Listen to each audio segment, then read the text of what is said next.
Surprise. Spa week for our hero, Mom said. I left. They moved fast. By day 3, my apartment was listed. My furniture gone. Even my dog's bed was missing.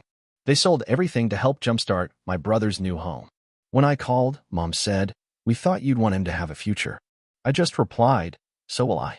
Froze $11,600 in transfers, reclaimed the deed, and sent one folder titled Final Receipt to their lawyer. Why are you always so dramatic? Mom rolled her eyes as she handed me a lavender-colored envelope with a gold sticker that read, "Breathe. Heal. Glow." I blinked. What is this? A spa week, she chirped. Surprise. You've been so tense lately, and, well, you could really use it. Our hero needs to rest. Dad chuckled behind her, not even looking up from his phone. Yeah, go get your chakras rotated or whatever. I stared at them, unsure whether to laugh or run. Something was off. I had just come over to bring groceries. They texted the night before. No food in the fridge, sweetheart. Like I hadn't already covered their utilities this month. Again. Wait, so, you're sending me away? I asked slowly, glancing at my sister Ava, who sat grinning at her phone, thumbs moving too fast for the conversation happening in the room. Mom waved her hand. Don't be silly. It's just 1 week. You'll love it. Massages. No screens. Digital detox. I should have known. The place was nice, I won't lie. Mountainside, minimalist, full of silent yoga teachers who smelled like rosemary and judgment. But something in me couldn't relax. The silence made my thoughts louder. By the 3rd day, I caved and paid the front desk $20 to use their landline. No one answered at home. Not my mom, not Dad, not Ava. Weird. I left a voicemail, tried again in an hour. Still nothing. Something was wrong. When I got back to the city a day early, anxiety crawling under my skin, I pulled into the driveway of my apartment and knew. My name was no longer on the door. The locks had been changed. The landlord's notice was taped to the door. Per request, lease termination effective immediately. Thank you for the cooperation, Ms. Ava Langston. I thought maybe it was a mistake. A scam. I ran around the back, climbed the fire escape like some desperate sitcom character. I peered through the window. Empty. The couch was gone. The bookshelves. The antique floor lamp I saved 3 months for. Even my dog's bed. Everything gone. Just the echo of my life, erased in 72 hours. My phone finally buzzed. Mom. She sounded cheerful. Too cheerful. We thought you'd want him to have a future. I froze. What? For your brother, she said, as if I just missed a punchline. You always said you wanted to help. And his new place is just perfect now. Really feels like a home. I stared at the concrete steps under my feet, the voice in my ear sounding like it came from another world. I see, I said slowly. You thought I'd want him to have a future. There was silence on the line. Then I hung up. And that night, I froze $11,600 in pending transfers, reclaimed the deed to the apartment I'd signed over in good faith 2 years ago, and sent one email to their lawyer. The subject line said, Final Receipt. And inside was a single PDF file. We thought you'd want him to have a future. That line didn't leave my head for days. Not even in sleep. Because the truth was, I already gave him one. And they took mine to do it. Let's rewind. For the last 5 years, I paid the rent on that apartment. Every bill. Every repair. It wasn't much, 1 bedroom, old wiring, heat that coughed in the winter, but it was mine. Or at least, I thought it was. Then 2 years ago, my mom came crying on the phone. Said they were drowning in debt. Said Dad's heart medication had wiped out their savings. She needed help. Just a small loan. Just until things stabilized. I didn't even think. I sent them $4,000 that night. It didn't stop there. Groceries, just for a week. Utilities until Dad's VA pension clears. My sister's tuition bill, the one she swore her scholarship would cover. My brother's moving expenses when he dropped out of college to find himself. Month after month, I wired money. Not because I'm a saint. Because they made it sound like I was the only reason they were still breathing. I never asked for thanks. But somewhere in me, I thought they knew. Bet they understood. But when I came back and saw my dog's food bowl thrown upside down in the trash, I got it. Really got it. They didn't forget. They never cared. First, I checked my bank app. There it was, a $6,500 withdrawal labeled furniture delivery, Jordan L. Jordan is my younger brother. And suddenly, my living room set had a new owner. Then I checked Venmo. $1,300 transfer to Ava moving support. And the worst part? My emergency savings account. Gone. Cleaned out. A $2,800 transfer to my mother's PayPal. For home repairs. I called her. She actually answered. "Oh, honey," she said with that fake softness. "We needed to act fast. Jordan got the lease approval, and we had to furnish it before he moved in. You'd understand if you saw it. It's beautiful. Real grown-up." "You stole from me," I said. She sighed. "Don't be dramatic. You always say you don't need much. You live so simply. It's for your brother." I almost laughed. "You kicked me out of my own home. Where am I supposed to go?" She didn't answer. Just whispered, "You'll figure it out. You always do." The group chat incident. I didn't think they could go lower. But then my cousin sent me a screenshot. My family group chat, the one I'd been silently removed from. The caption under the photo? "Jordan's new place. Finally out of the nest.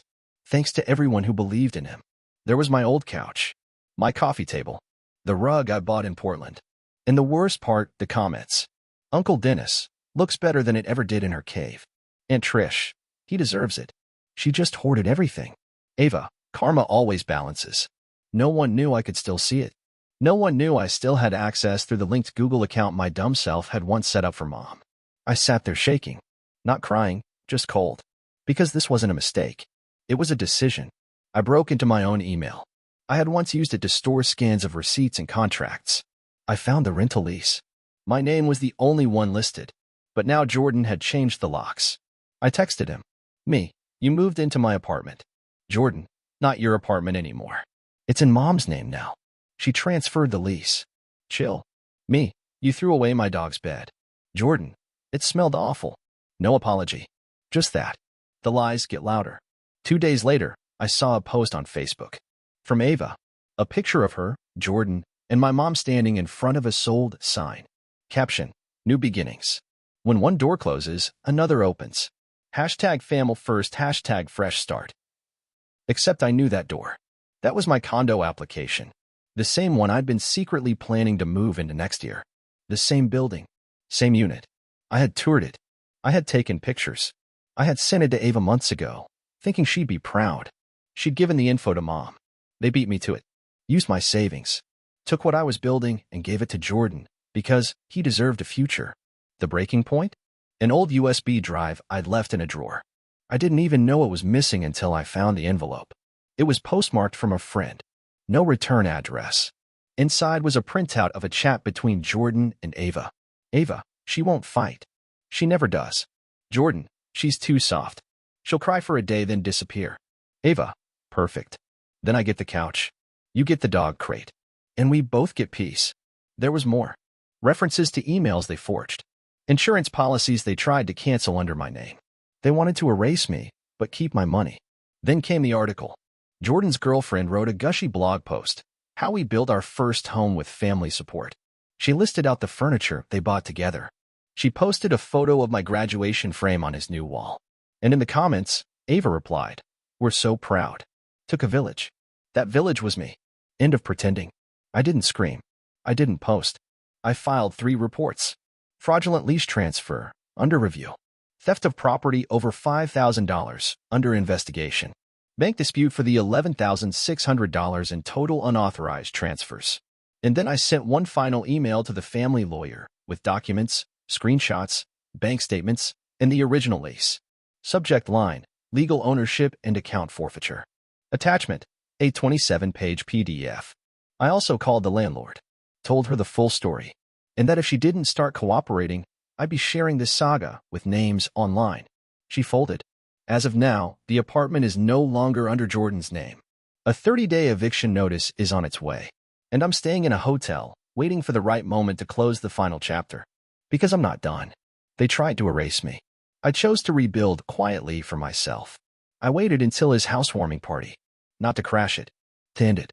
They called it Jordan's Fresh Start. My parents helped organize it. Ava was handling decor and social, as if this wasn't my stolen apartment dressed up in fairy lights and fake smiles. The invitation, yes, they had the gall to email it to me, said, "Just family and close friends. Come celebrate what happens when we lift each other up." That line hit harder than I expected. So I made a choice. Not a text. Not a post. Not a lawyer.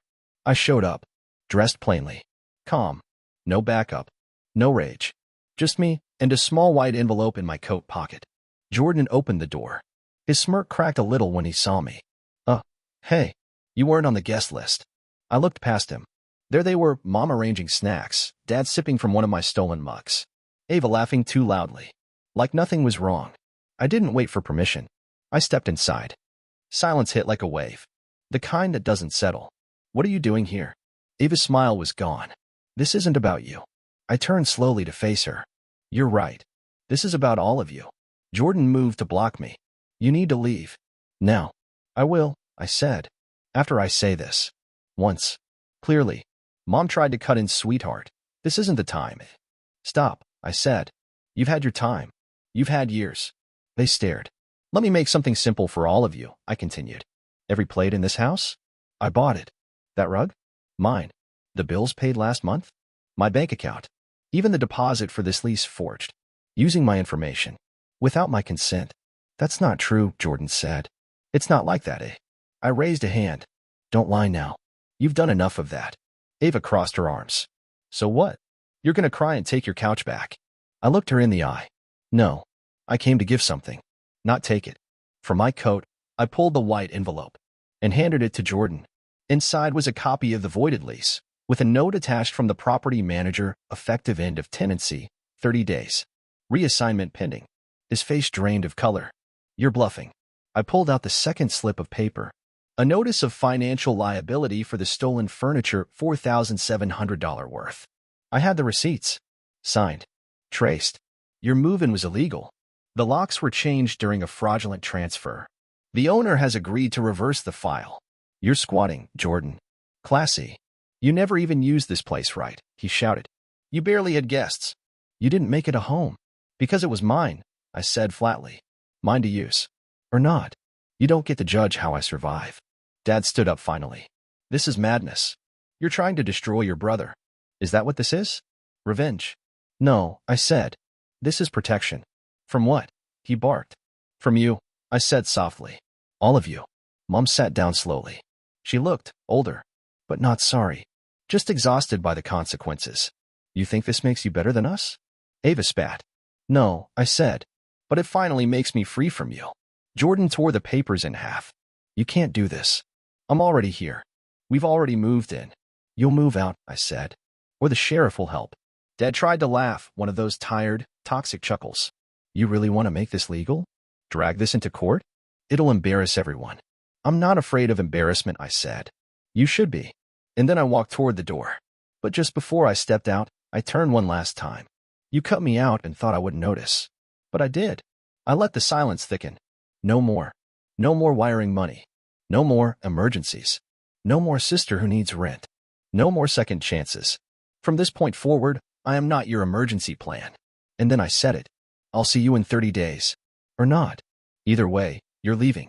I walked out to the sound of no one following me. Not even Mom. They thought it ended when I walked out. It hadn't even begun.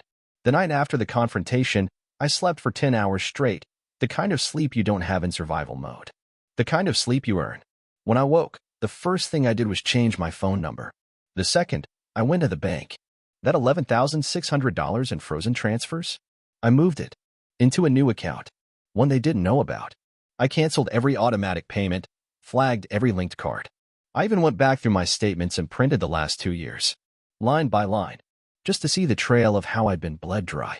Rent, utilities, furniture, emergency flights, Ava's therapy bills, which I later found out she never attended. Jordan's job relocation, he never worked a day at that office. Groceries I never ate. Gifts I never received. Over $38,000.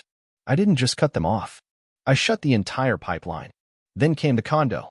2 days later, I showed up, not at my old apartment, but at the condo Ava had hijacked the application for. The one I had been planning for myself, months in the making. I walked in with a briefcase and a title transfer form.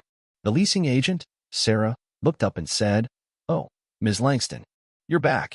I smiled. "No, I'm not. I'm her older sister. I was the original applicant. I'm here to correct something." She blinked. "Wait, you're the one who?" I handed her the folder. Every payment I'd made to reserve that unit. Every conversation I documented. Every forged change Ava submitted, all traced back to her email, her digital signature, her fake verification call from a burner number. Sarah's face changed. This is serious. I nodded. Good. Because I'm done asking nicely. She excused herself. Came back with her manager.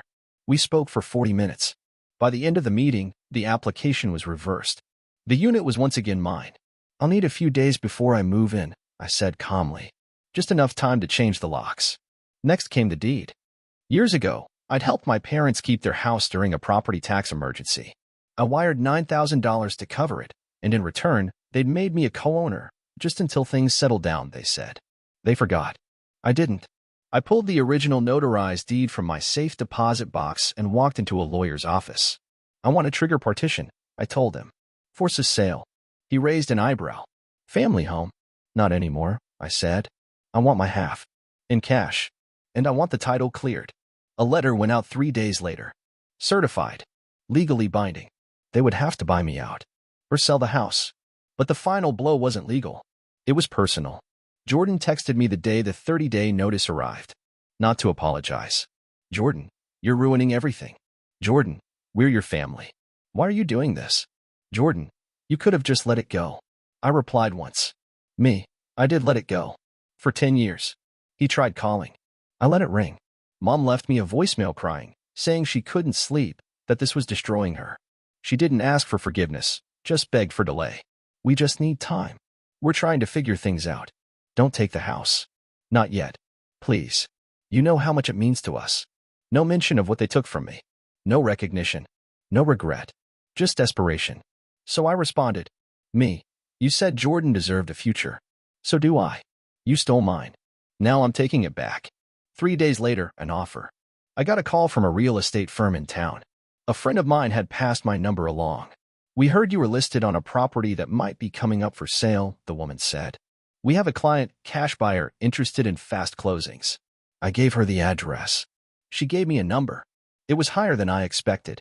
I signed the intent to sell that afternoon. That night, my dad showed up at my work. Not to apologize. Not even to fight. He sat in the lobby, red-faced, hands trembling, holding the envelope from the lawyer's office. You're bluffing, he said. You'd never sell the house. That's your childhood home. I looked him dead in the eye. You kicked me out of it. Remember? He went quiet. I'll make you a deal, he said. I shook my head. No more deals. We can figure something out. Ava's talking to a friend at the bank. Maybe we can take a second mortgage. She can't, I interrupted. She defaulted on her car loan last month. I co-signed that one too, remember? It's gone now. Repossessed. He blinked. What? I canceled the payment. The car was in my name. I claimed it. The finance company auctioned it yesterday. He looked like I'd punched him. You're serious, he whispered. Completely serious, I said. Then what do you want, he asked. I stood up. To never see this face again. Final week. The eviction clock ticked. Jordan sent me a message begging for an extension. He got a 3-word reply. Speak to landlord. Ava sent me a list of things she said I didn't need back, offering to keep them if it made things easier. I replied, every item will be inventoried. If it's missing, you pay. If it's damaged, you pay. On the 27th day, movers arrived. Not for me. For them. Boxes were dumped on the sidewalk by 8 a.m. By noon, the locks were changed. I picked up the keys from the property manager at 2 p.m. The old doormat was still there. It said, home is where the heart is. I stepped on it without blinking. Walked inside. Sat down on my couch. Alone. In peace. And for the first time in years, I didn't owe anyone anything. I thought it was over. Then I got a letter from the county. A lien filed by my father, claiming ownership of my condo because he contributed furniture. His evidence? A scanned check from 1999 for a baby crib. My crib. The judge's handwritten note read. This is not just absurd. It is delusional. I printed that sentence, framed it, and hung it above my front door. Then came Ava. One voicemail. You need to check the garage. She was talking about the storage unit I once gave her access to. I found it trashed. My old tax files, USB drives, a laptop destroyed. On the wall, written in marker. Control this. They were scared. They thought I had more. They were right. But the twist came a week later. I got a call from a private investigator. You're not under investigation, he said. But your mother is. Turns out, my mother and Ava had been using my name to funnel donations into a fake scholarship fund, supposedly created in my honor. Tens of thousands had passed through it. I never saw a cent. They used me as a mascot. Years before I even had my own life. Now the fund was frozen. A subpoena was issued, and both of them were facing fraud inquiries. The ending they never saw coming. I sold the condo, not out of fear, out of clarity. I bought a small house, 3 rooms, no shared walls, black front door, no name on the mailbox. Above the fireplace, I hung a plaque. I am not what they built. I am what I burned. Final gesture. A week later, I got one more envelope. Inside, a photo. Me and Ava, kids, covered in sidewalk chalk. No words, just the memory. I took it outside, dropped it into the grill, lit a match, watched it burn, and whispered, "You can keep the memory. I'll keep the freedom."